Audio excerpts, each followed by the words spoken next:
একদিনেই কসবা খুনের কিনারা। আদর্শ লোসালকা খুনে ধৃত দুই অভিযুক্ত। আদর্শ লোসালকাকে শ্বাসরোধ করে খুন, শ্বাসরোধ করেই কসবার হোটেলে খুন। গলা নাক মুখ টিপে শ্বাসরোধ করে খুন। ময়নাতদন্তের প্রাথমিক রিপোর্টে ইঙ্গিত মৃতের পাকস্থলীতে খাবার ও মদ, মৃত্যুর আগে মদ্যপান বলে অনুমান। কসবা খুন তদন্তে ধৃতদের ফোনে নজর পুলিশের। ইতিমধ্যে দুজনকে গ্রেফতার। ডেটিং অ্যাপের কথোপকথনে লুকিয়ে ক্লু। গ্রুপে কথা নাকি আদর্শের সঙ্গে একাই মেসেজ? আদর্শের সঙ্গে ডেটিং অ্যাপে কি কথা জানতে চায় পুলিশ। আগেও কি ডেটিং অ্যাপের বন্ধুকে পার্টিতে ডেকেছে যুগল? ডাকলে কোথায়, কবে সেই পার্টি জানতে চায় পুলিশ।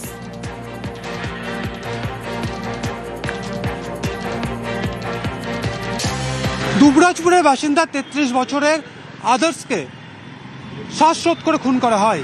এই খুনের ঘটনায় ইতিমধ্যে কলকাতা পুলিশের কসবা থানার হাতে গ্রেপ্তার হয়েছে 20 বছরের যুগল কমল এবং তার লিভ ইন পার্টনার ধ্রুব মিত্র।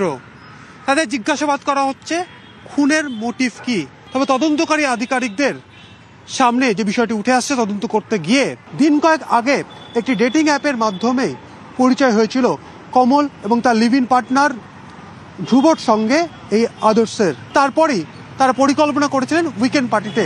কসবার হোটেলে যেখানে আদর্শের দেহ পাওয়া যায়, সেই হোটেলের 5 তলায় 2টি রুম বুক করেছিলেন আদর্শ। ঘটনার দিন অর্থাৎ শুক্রবার সন্ধ্যা 8:30 নাগাদ প্রথমে হোটেলে চলে আসেন ধ্রুব এবং তার লিভ ইন পার্টনার কমল। তার কিছু সময়ের মধ্যেই হোটেলে এসে উপস্থিত হন আদর্শ। হোটেলের ক্লোজ সার্কিট ক্যামেরা ফুটেজে দেখা যাচ্ছে যে আদর্শের রুমে কিছু সময় পরেই চলে আসেন এই যুগল। তারপর রাত্রি 2:30 নাগাদ আদর্শের ঘর থেকে বেরিয়ে যান এই যুগল। পরদিন দুপুর অর্থাৎ শনিবার দুপুরে হোটেলের ঘর থেকে আদর্শের দেহ উদ্ধার হয়। যেহেতু ডেটিং অ্যাপের মধ্য দিয়ে এইদের পরিচয়, সেক্ষেত্রে ডেটিং অ্যাপে তাদের কি কনভারসেশন ছিল তাই পুলিশের নজরে। ক্যামেরায় সনদের সঙ্গে রৌনক ও অমিত, নিউজ 18 বাংলা, কলকাতা।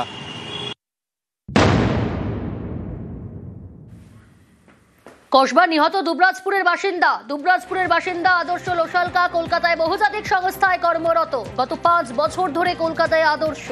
ছেলের মৃত্যুর খবরে শোকের ছায়া পরিবারে।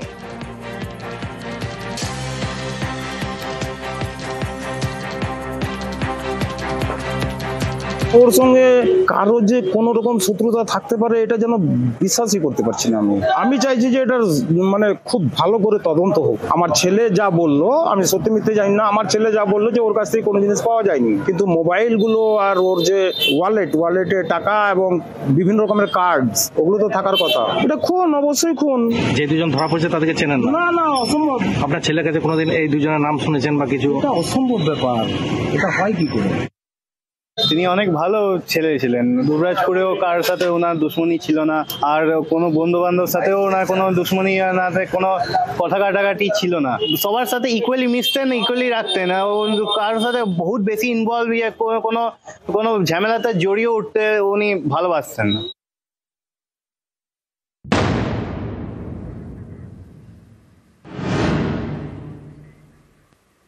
আসছি পরের খবরে।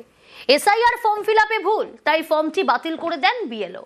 আর এতেই চোটে লাল সন্দেশখালীর তৃণমূল নেতা। অভিযোগ, বিএলওকে ফোন করে খুনের হুমকি দেন, বাড়ি ভাঙচুরেরও। শাহজাহান ঘনিষ্ঠ এই নেতাকে গ্রেফতার করেছে পুলিশ।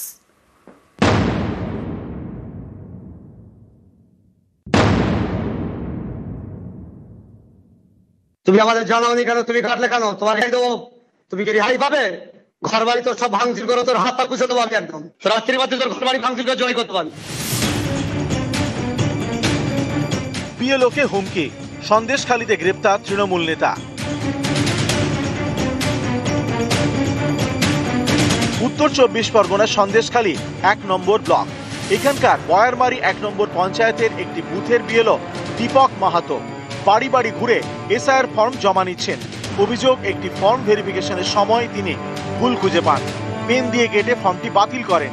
অভিযোগ, এতে ক্ষেপে যান তৃণমূলের অঞ্চল সভাপতি জামিরুল ইসলাম মোল্লা।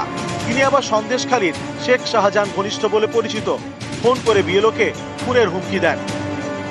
তুমি আমাদের জানাওনি কেন? তুমি কাটলে কেন? তোমার দেবো, তুমি কি রেহাই পাবে? ঘর বাড়ি তোর সব ভাঙচুর করে তোর হাত পা কুচে দেবো আমি একদম। সে কেন করলি? কেন কাটলি? কেন ওরা কোথা থেকে কি করে সংশোধন কর, না তো তোর কালকে সকালে জয় করে দেবে, রাত্রির মধ্যে তো জয় করবা কি করে? তো রাত্রির মধ্যে তোর ঘর বাড়ি ভাঙচুর করে জয় করতে পারবি। শনিবারই সন্দেশখালী থানায় অভিযোগ জানান বিএলও। রাতেই গ্রেপ্তার তৃণমূল নেতা। ফোনে পার্টির কোনো ইয়ে হবে এই হিসাবে আমাকে খুব হুমকি দিয়েছে। সেটা আমি আমার বিডিও সাহেবদের সঙ্গে আমি এটা জানিয়েছি।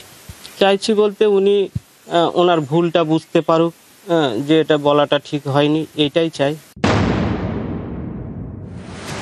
উত্তর 24 পরগনার মচলন্দপুর 1 নম্বর গ্রাম পঞ্চায়েত, এখানকার 203 নম্বর বুথের বিএলও সুমন কুমার দাস। অভিযোগ কাজের চাপে বুধবার অসুস্থ হয়ে পড়েন, স্ট্রোক হয়। বিএলওকে নিয়ে যাওয়া হয় হাবড়া হাসপাতালে।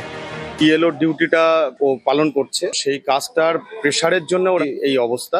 রাত্রে যেহেতু ঘুমাতে পারছে না, বাড়িতে কোনো সময় রেস্ট পাচ্ছে না, যেহেতু অনেক ফর্ম বাড়িতে জমা পড়ে গেছে, সেটা নিয়ে একটা টেনশন। সাবমিট হয়তো সময় মতো করতে পারবো না, আমি হয়তো সাসপেন্ড হবো, এই সমস্ত বিভিন্ন ধরনের টেনশনের থেকে এই সিচুয়েশন। পূর্ব বর্ধমানের কাটোয়াতেও একই ঘটনা। বিএলও সুখদেব দাস রবিবার বাড়ি বাড়ি ঘুরে এসআইআর ফর্ম জমা নিচ্ছিলেন, তখনই অসুস্থ হয়ে পড়েন। নিয়ে যাওয়া হয় কাটোয়া মহকুমা হাসপাতালে। পরিবারের অভিযোগ, এসআইআর এর কাজের চাপে অসুস্থ হয়ে পড়েন সুখদেব। তো কদিন যাবতীয় আমি একদম খেতে পারছি না, এত প্রেশার, প্রচণ্ড কাজের চাপ। বিএলওর যে ডিউটি চলছে, আমাদের টার্গেট দেওয়া হচ্ছে 150-200, সেটা কালেক্ট করতে আমাদের 6 থেকে 7 ঘন্টা করে ফিরতে সময় লাগছে। তারপরে বাড়ি এসে ডিজিটাইজ করতে সময় লাগছে। আমরা 18 ঘন্টা 20 ঘন্টা করে কাজ করেও পেরে উঠছি না। দক্ষিণ 24 পরগনা সোনারপুর, শনিবার সন্ধেয় এখানে অসুস্থ হয়ে পড়েন বিএলও তনুশ্রী হালদার নাইয়া। পরিবারের দাবি, এসআইআর এর কাজের চাপ নিয়ে অসুস্থ হয়ে পড়েন, জ্ঞান হারান। সঙ্গে সঙ্গে নিয়ে যাওয়া হয় বারুইপুর মহকুমা হাসপাতালে। কাজ করে বাড়িতে সবার রাত জেগে কাজ করে, এই জন্য প্রচন্ড প্রেশার নিতে পারছিল না। কদিন বলছিল আমি পারবো না, কারণ নিজের উপর থেকে চাপ দেওয়া যে কাজ কমপ্লিট করতে হবে। আর তো এইভাবে দিনের পর দিন চলছে। এমনিতে অসুস্থ, প্রেশার আপ ডাউন করে। দক্ষিণ 24 পরগনার জয়নগর, অভিযোগ এসআইআর নিয়ে কাজের চাপে এখানে অসুস্থ হয়ে পড়েন এক বিএলও, নাম কমল নস্কর। সেই তাড়াতাড়ি কাজ ডিস্ট্রিবিউট করতে গিয়ে ফর্মান সব দিয়ে দিয়েছি। এইবার আমার তোলার পালা এমন সময় চিন্তা টেনশনে হঠাৎ শরীর অসুস্থ হয়ে পড়ে, তারপরে আমি ফর্মটা তুলতে পারিনি। জলপাইগুড়ির নন্দপুর বোয়ালমারিতে আবার অন্য ছবি। এখানকার একটি বুথের বিএলও বিরাজ কুমার সরকার। সম্প্রতি তার বাবার মৃত্যু হয়েছে, তারপরও করে যাচ্ছেন এসআইআর এর কাজ। নিউজ 18 বাংলা।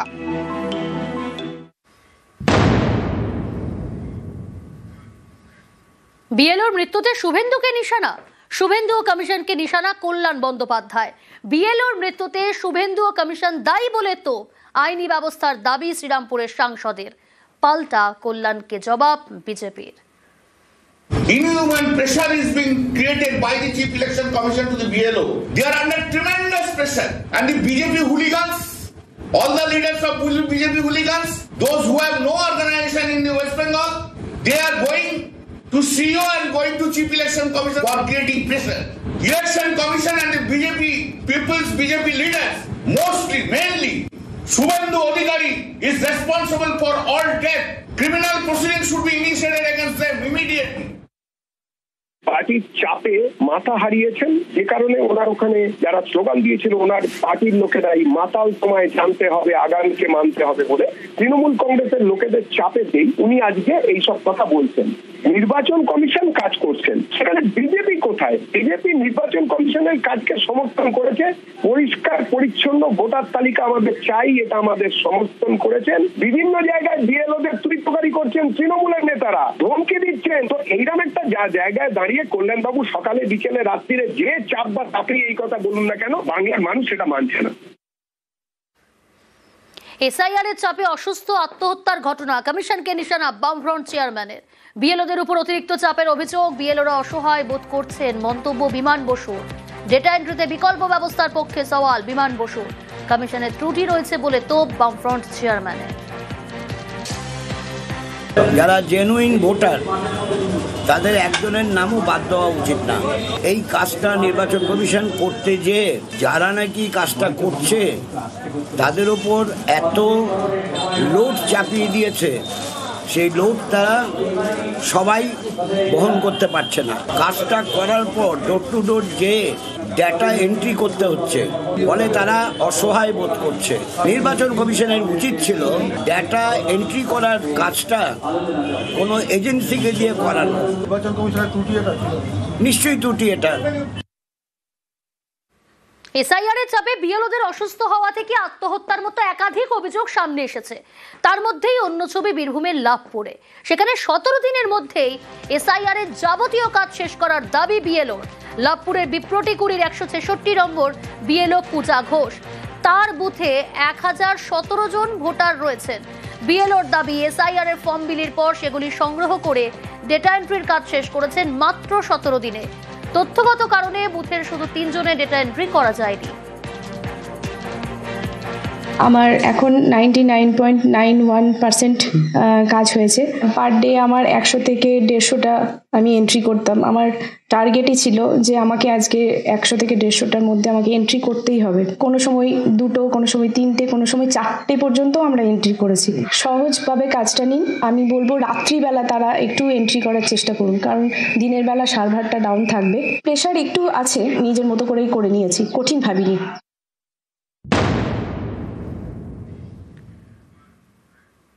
নজর রাখবো পরের খবরে। পিসেমশাইয়ের সঙ্গে বিবাহ বহির্ভূত সম্পর্ক জানতে পেরে স্ত্রীকে বাধা দেন স্বামী। অভিযোগ, তখন প্রেমিক পিসেমশাইয়ের সঙ্গে ছক কষেন স্ত্রী। তারপর শুক্রবার 7 সকালে স্বামীকে গুলি করে খুনের চেষ্টা। বরানগরের ঘটনায় গ্রেফতার স্ত্রী, পিসেমশাই সহ মোট 4 জন।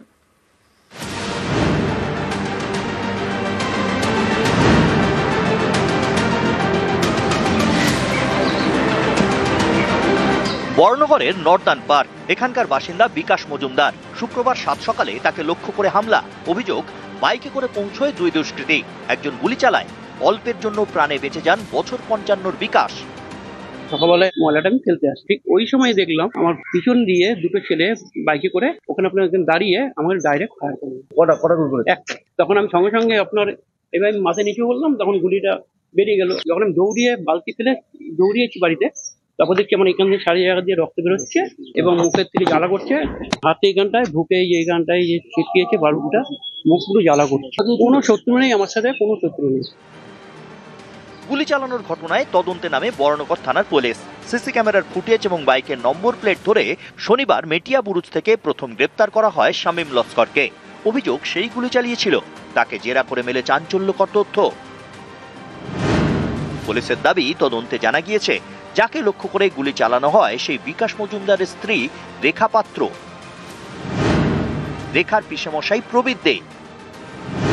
অভিযোগ, দুজনের মধ্যে বিবাহ বহির্ভূত সম্পর্ক রয়েছে। জানতে পেরে স্ত্রীকে বাধা দেন বিকাশ। অভিযোগ, তখনই স্বামীকে সরাতে প্রেমিক পিসেমশাইয়ের সঙ্গে ছক কষেন রেখা। ভাড়াটে খুনি দিয়ে স্বামীকে লক্ষ্য করে গুলি চালানো হয়। শুক্রবার 7 সকালে বিকাশের উপর হামলা। অল্পের জন্য তিনি রক্ষা পান। এই ঘটনায় মোট 4 জনকে গ্রেপ্তার করেছে পুলিশ।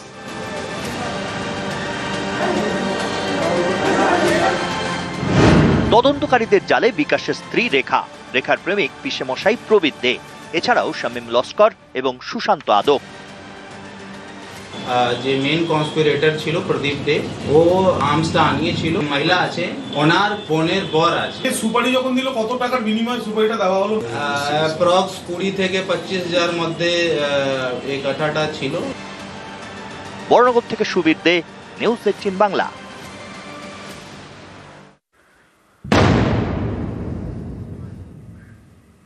বর্ধমান শহরে পুকুর ভরাট, এ নিয়ে স্থানীয় ব্যবসায়ী এবং তৃণমূল কাউন্সিলরের মধ্যে ঝামেলা।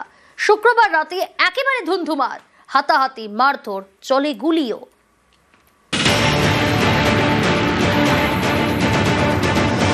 পুকুর ভরাটকে কেন্দ্র করে ধুন্ধুমার।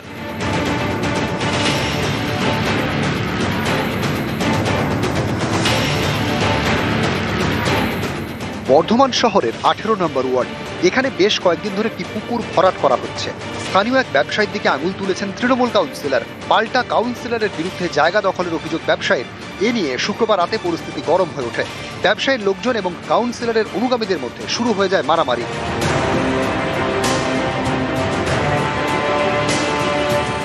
পুকুর বোঝানো নিয়ে অশান্তি, তাতে চলে গুলিও। পুকুর ভরাটকে কেন্দ্র নিয়ে কিছুদিন ধরে একটু পাড়াতে একটু অশান্তি চলছে। বাইরে থেকে লোক নিয়ে এসে হামলা চালাচ্ছে আর গুলি চালাচ্ছে। এটাকে জবাব দিতে হবে সামি আলীকে। কোনো কনস্ট্রাকশন এখানে আমরা কোনো কিছু করিনি। 250 লোক যখন জড়ো হয় এখানে এসে, তখন আমাদের পুলিশ যে সিকিউরিটি গার্ড ছিল, গানম্যান ছিল, এয়ার ফায়ার করেছিল। ওটা ফলস।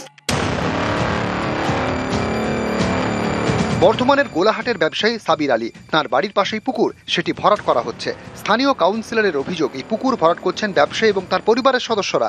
এ নিয়ে সম্প্রতি প্রতিবাদ করা হয় বলে দাবি। সেই থেকেই অশান্তি। অভিযোগ, শুক্রবার রাতে কাউন্সিলরের মামার উপর হামলা চালায় ব্যবসায়ী সাবির আলীর দলবল। কাউন্সিলরের লোকজন সেখানে গেলে তাঁদেরও মারধর করা হয়। ব্যবসায়ীর বাড়ি থেকে গুলিও চালানো হয় বলে অভিযোগ। পুকুর ভরাটকে কেন্দ্র নিয়ে কিছুদিন ধরে একটু পাড়াতে একটু অশান্তি চলছে। পুকুরটা ভরাট করছিল সাবির আলীর ছেলে, ওর মেয়ে, আর এবং হচ্ছে ওর শালা। পুকুর ভরাটটাকে যাতে অন্যদিকে মোড়টা ঘুরিয়ে নেওয়া হয়, সেইখানে ওখানে খেলা, ব্যাডমিন্টন খেলতে আমরা করবে। বাইরে থেকে লোক নিয়ে এসে হামলা চালাচ্ছে আর গুলি চালাচ্ছে।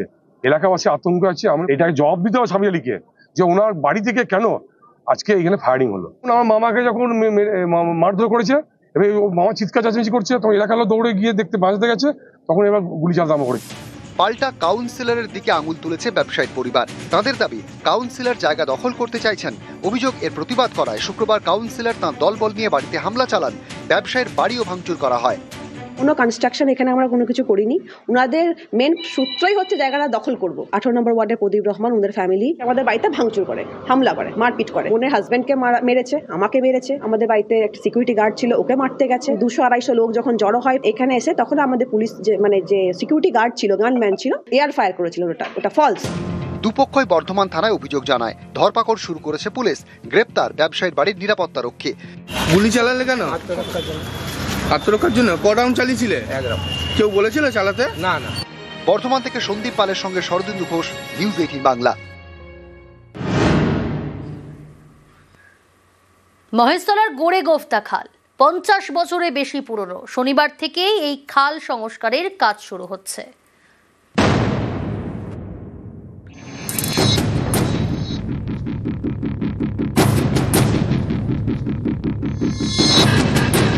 দক্ষিণ 24 পরগনার মহেশতলা, এখানকার চন্দননগর ডাকঘরে রয়েছে গোড়ে গোফতা খাল। শনিবার থেকে এই খাল সংস্কারের কাজ শুরু। স্থানীয়দের দাবি, প্রায় 50 বছর পর খাল সংস্কার হচ্ছে।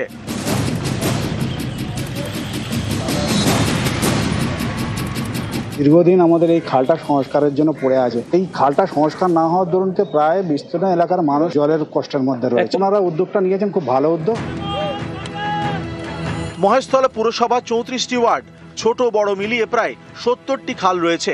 এর মধ্যে একটি গোড়ে গোফতা। মহেশতলার 20, 21, 22 এবং 25 নম্বর ওয়ার্ডের নিকাশি নালার জল গিয়ে পড়ে এই খালে, সেখান থেকে হুগলি নদী। অভিযোগ, প্রায় 50 বছর ধরে এই খালের সংস্কার করা হয়নি। এর জেরে খাল মজে গিয়েছে। বেশি বৃষ্টি হলেই নোংরা জলে ভরে যায় রাস্তাঘাট। এই সমস্যা মেটাতে এবার খাল সংস্কার শুরু। বরাদ্দ প্রায় 95 লক্ষ টাকা। এই খালটা 50 থেকে 55 বছর কোনো সংস্কারের কাজ হয়নি। বামফ্রন্টের আমলে একবার হয়েছিল, সে জল পরিষ্কার, খাল পরিষ্কার নয়। অভিষেক বন্দ্যোপাধ্যায়ের উদ্যোগে যে খালটা পরিষ্কার দেখছি, পুরো এলাকার লোক ভীষণ খুশি। আমরা যেটা সারেঙ্গাবাদ থেকে যে ড্রেনটি করছি, সেই ড্রেনটিও কিন্তু আমরা লোকে কিন্তু স্বেচ্ছায় কিন্তু তাদের দোকান ভেঙে সরিয়ে নিয়েছেন। মানুষ বুঝতে পেরেছে এই ড্রেনটি কতটা প্রয়োজন। তো এই খালটির বিষয়েও আমরা জানি যে মানুষ কিন্তু এটা সরিয়ে নেবে, মানে আমাদেরকে বলতে হবে না। মানুষ বুঝতে পারছে যেহেতু খাল না পরিষ্কার হয়, তার বাড়িতেই জলটা উঠবে। দক্ষিণ 24 পরগনার মহেশতলা থেকে সমীর মণ্ডল, নিউজ 18 বাংলা।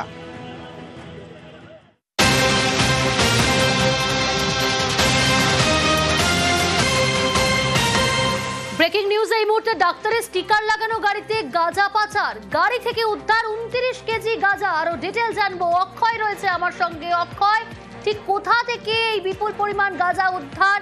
কাউকে আটক বা গ্রেফতার করলো? দেখো, তোমাকে জেনে রাখি, আজ বিকেল নাগাদ নলহাটি থানার পুলিশ গোপন সূত্রে খবর পেয়ে 14 নম্বর জাতীয় সড়কের যে গোপালপুর মোড় সেখানে হানা দেয় এবং সেখানে একটি মুর্শিদাবাদ থেকে 4 চাকা গাড়ি ডাক্তারের স্টিকার লাগানো ছিল এবং সেই গাড়িটিকে যখন তল্লাশি চালায় তখন নলহাটি থানার পুলিশ একদম হতবাক হয়ে যায়। তার কারণে গাড়িটির নিচে প্রায় 29 কেজি গাঁজা মজুদ ছিল এবং সেই গাড়িটিকে বাজেয়াপ্ত করেছে ও 4 জনকে ইতিমধ্যে গ্রেপ্তার করেছে। 2 জনের বাড়ি জানতে পারা যাচ্ছে কোচবিহারের বাসিন্দা এবং 2 জন নলহাটি থানার আমাইপুর গ্রামের বাসিন্দা এবং তাদেরকে গ্রেপ্তার করেছে এবং পুলিশ তাদেরকে জেরা করছে যে এই গাঁজাগুলি কোথায় পাচার করা হচ্ছিল এবং কি উদ্দেশ্যে পাচার করা হচ্ছিল এবং এই চক্রের সঙ্গে কে কে যুক্ত আছে সমস্ত বিষয় খতিয়ে দেখছে নলহাটি থানার পুলিশ। বেশ।